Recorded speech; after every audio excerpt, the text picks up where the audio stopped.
জয় মা সরস্বতী।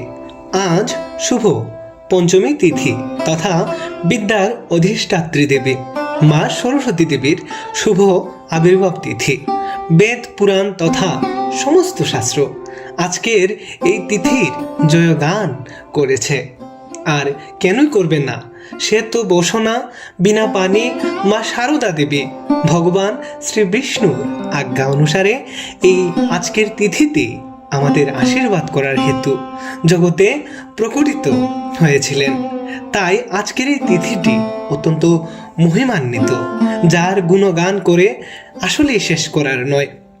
আজ মাকে মনে প্রাণে ধ্যান আর শ্রদ্ধা ভরে ভক্তি করলে ধর্ম, অর্থ, কাম এবং মোক্ষ প্রাপ্তি হয়।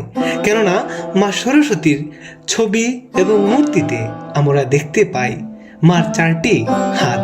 মূলত এই চার হাত দিয়ে ধর্ম, অর্থ, কাম এবং মোক্ষ তিনি প্রদান করে থাকেন। তাই জীবনকে সবকিছু দিয়ে সাজাতে এবং জীবনকে আনন্দময় করার জন্য আজকের এই তিথিতে মা সরস্বতীকে পবিত্র মনে আরাধনা করা অতীব জরুরি। মা সরস্বতী জ্ঞান রূপে সমস্ত জগতে ব্যপ্ত। সরস্বতী এক অকুল সাগরের ন্যায়। তাই কায়, মন, বাক্যে মায়ের উপাসনা করলে সমস্ত কিছু প্রাপ্ত হয় বলে বেদ পুরাণ ঘোষণা করছে।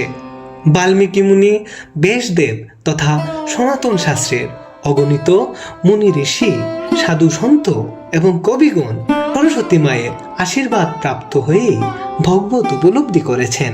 তাই এক কথায় আজকের এই পঞ্চমী তিথির মহিমা বর্ণন করে শেষ করার নয়।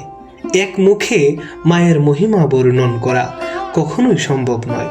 তাই আজকের এই পবিত্র দিনে মদ্যপান, অশ্লীল অঙ্গভঙ্গিমার নাচানাচি এবং উশৃঙ্খলা না করে মায়ের তপস্যা সংযমী চিত্তে করলে সর্বসিদ্ধি প্রাপ্তি হবে বলে সমস্ত শাস্ত্র সেই সাক্ষ্য বহন করছে। আমাদের এই ভিডিওটি যদি আপনাদের ভক্তি বর্ধন করতে সহযোগিতা করে থাকে তাহলে অবশ্যই রামায়ণ তথা ধর্মীয় এমন অজানা প্রসঙ্গগুলো জানতে চ্যানেলটিকে সাবস্ক্রাইব করে আমাদের সঙ্গেই থাকুন।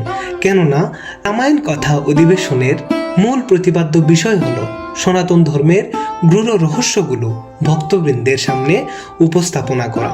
তাই আবারও দেখা হবে অজানা কোনো ধর্মীয় প্রসঙ্গ নিয়ে।